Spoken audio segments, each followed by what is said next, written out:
O episódio mais macabro de Todo Mundo Odeia o Chris é real. Canal Cê Tá Ligado? Vambora. Todo Mundo Odeia o Chris é uma série que ficou muito famosa nos anos 2000 e até hoje em dia aqui no Brasil. Uma comédia sobre a vida de Chris e de sua humilde família vivendo na Bed-Stuy, o subúrbio de Brooklyn, em Nova York. A série, que não teve muito sucesso lá fora, no Brasil, cara, ela estourou, principalmente pelo fato da identificação com os temas abordados na série. Eu, por exemplo, lembro de maratonar assistindo pela TV quando criança, mas sempre tinha um episódio que era mais estranho que os outros. Eu tô falando do episódio em que a Rochelle começa a desconfiar do novo inquilino ser um criminoso. Só que o que parece uma piada na série, na verdade, pode ter acontecido de verdade. Hoje a gente vai explicar como o episódio mais macabro de Todo Mundo Odeia o Chris é real. Bom, seja bem-vindo ao Cê Tá Ligado e bora pro vídeo. Ligado, mano.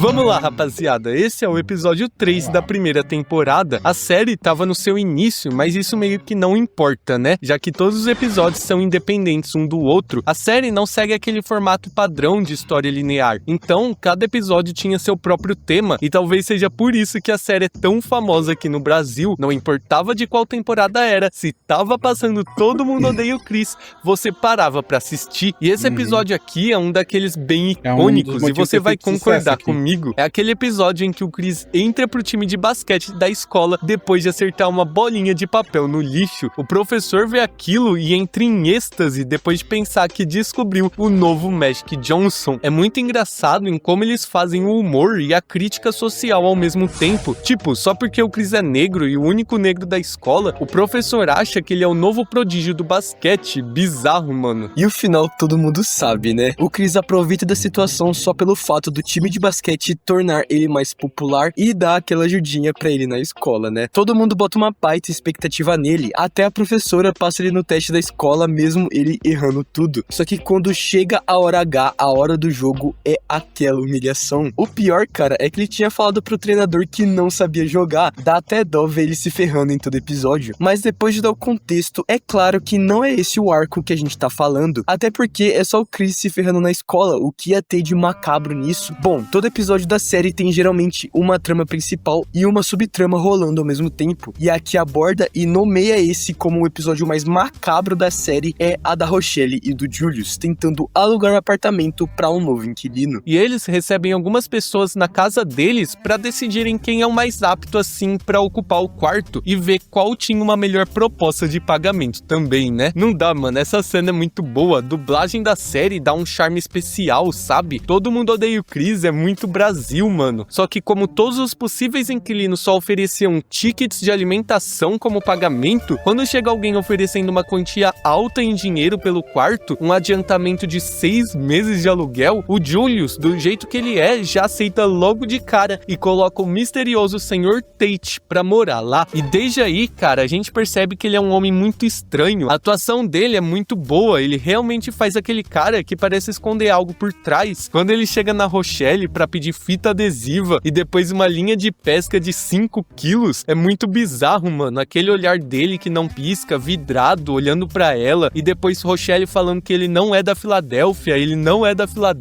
tudo isso é muito icônico. E aí começam os barulhos de madrugada e tudo que era só uma percepção estranha da Rochelle vira uma desconfiança real, já que tipo de pessoa que fica arrastando móveis ou sei lá o que ele tava fazendo de madrugada, sabe? Realmente é muito suspeito o que ele faz ali. A Rochelle ativa o modo James Dokes na hora e manda o Julius lá pra ver o que tá acontecendo. E a reação do Sr. Tate ao recebê-lo é mais estranha ainda. Cara, de verdade, o ator dele passa a exata sensação de que eles estão abrigando um psicopata dentro da casa deles. E isso com certeza não é só pela atuação, não. O que passa essa sensação estranha e macabra quando ele tá em tela é pelo fato de que a trilha sonora que tá sempre no episódio, dando aquela sensação de seriado de comédia, aqui ela silencia. Simplesmente não tem trilha sonora enquanto eles estão conversando. Mas pra finalizar o episódio, vem o plot twist. O Sr. Tate, na verdade, era um dos criminosos mais procurados pelo FBI. Ou seja, a Rochelle tava certa o tempo todo. E é aí que você se pergunta, será que isso realmente aconteceu?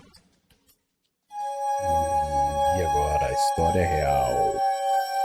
Apesar de Todo Mundo Odeia o Chris ser baseada nas vivências do comediante Chris Rock quando criança, ou seja, tudo ali é meio que um retrato caricato do que ele viveu, essa história é caracterizada como totalmente ficcional, ou seja, o Sr. Tate não existia na verdade, ou talvez não na vida do Chris. E é aqui que surge a inspiração real por trás dessa figura misteriosa. Muita gente não sabe, mas aquele jeitão calado, nervoso e perturbador do personagem lembra muito Samuel Little, um dos serial killers mais famosos da história dos Estados Unidos. Diferente dos psicopatas que a gente está acostumado a ver em filmes, Little era discreto, se misturava com a sociedade e justamente por parecer comum demais, ficou décadas sem ser pego. O cara foi até preso diversas vezes por outros crimes pequenos, mas ele sempre era solto, ninguém ligava os pontos, Little sempre reaparecia, ficava rodando pelas ruas, sabe? E a vibe e a aparência desse assassino é muito parecida com a do Sr. Tate, entrando na casa da família do Chris, calmão, com aquele olhar vazio, e foi esse um dos motivos que tornou Samuel Little tão difícil de se identificar na vida real. Ele era o assassino que ninguém desconfiava, até já ser tarde demais. Samuel Little cometeu grande parte dos seus crimes durante a década de 70 até o começo dos anos 2000, e no fim ele confessou ter tirado a vida de mais de 90 mulheres, com o FBI confirmando pelo menos 60 casos. Pra você ter noção, em questão de vítimas, ele é considerado o maior serial killer de toda a história dos Estados Unidos, e o que deixa tudo ainda mais perturbador era o perfil das vítimas: mulheres marginalizadas, pobres e muitas vezes dependentes químicas, pessoas que a sociedade ignorava e o sistema também. Little sabia disso, se aproveitava disso, ninguém investigava direito, ninguém acreditava que aquele homem tranquilo e aparentemente educado seria capaz de cometer assassinatos. Só que quando ele foi pego e confessou todos os seus crimes, o choque foi absurdo. E se liga no paralelo com o episódio. O Sr. Tate entra na casa da Rochelle como alguém que não quer nada, paga 6 meses adiantado, fala pouco e não dá trabalho pra família. Só que ele tem todo esse mistério por trás, tem um olhar fixo, esquisito, faz uns barulhos estranhos à noite, um comportamento que desperta aquela sensação de que tem algo errado, mas que ao mesmo tempo ninguém consegue provar. E essa é exatamente a presença que Samuel Little carregava, a de um homem comum que não te assusta de imediato, mas que por causa de seu comportamento e algumas atitudes estranhas, você começa a desconfiar. Que nem mostra na série, é aquela ameaça sem explicação, do tipo de pessoa que parece inofensiva, até que um detalhe revela que ele tá escondendo algo enorme. O episódio, claro, trata com aquele aspecto de humor, exagero e aquele tom cômico absurdo característico da série, mas mano, a partir do momento que você passa a saber da história real, o episódio muda completamente.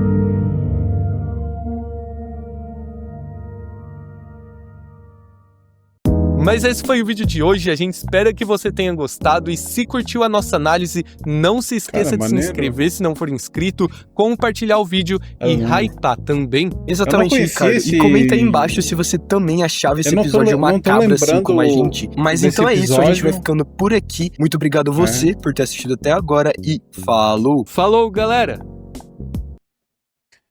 Eu não lembro de ter assistido esse episódio, mas provavelmente assisti, cara. Porque era quando eu era adolescente, as tardes era tudo. Todo mundo deu crise durante as férias, cara. Durante as férias, ficava de tarde em casa, às vezes enjoava de jogar videogame e voltava na Record, tava lá, todo mundo deu crise. Então, eu assisti muito, né? Talvez eu tenha assistido, só não me recordo. Eu lembro, mas não é tão memorável comparado aos outros. Até porque é no início, né? Pelo que ele falou, é no terceiro ou sexto episódio, não lembro. Mas, cara, porra, o cara matou 90 pessoas, 90 mulheres, cara. E geralmente esses serial killers, eles confessam muito menos do que eles mataram, cara. Confessam muito menos do que eles mataram. Então a gente imagina que o cara deve ter passado das 100 vítimas, cara.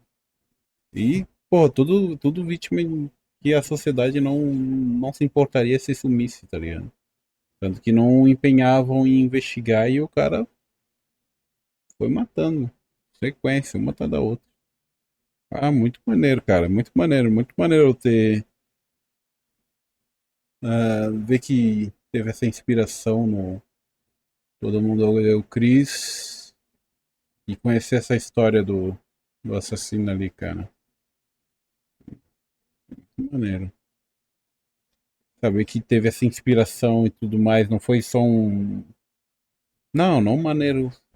Porra, são coisas. Tem que teve essa inspiração, né, no caso real, não foi uma construção, né, de fictícia. Eles se inspiraram no caso real, se inspiraram num caso que realmente ocorreu para criar toda uma atmosfera ali que te leva ao longo do episódio a sacar que tinha algo de errado. Mas é isso, cara. É muito maneiro esse vídeo, velho.